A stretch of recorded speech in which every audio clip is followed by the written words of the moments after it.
So yung mga boss, meron nagtatanong kung gaano daw kahaba yung ating 50 cm.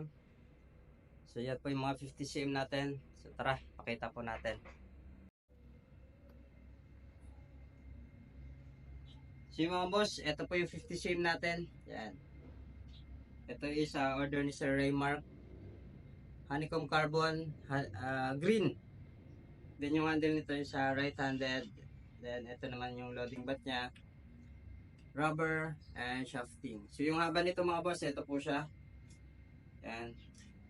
Then yung kabuuan ng haba po is 70 cm. Yung barrel niya. Then yung sukat natin is trigger to banol, kaya naging 50 cm. Simula dito hanggang dito 50 cm. So yun lang mga boss. Ito yung order ni Sir Raymark. Ito yung request niya kung anong haba niya. Ito po siya for night dive use.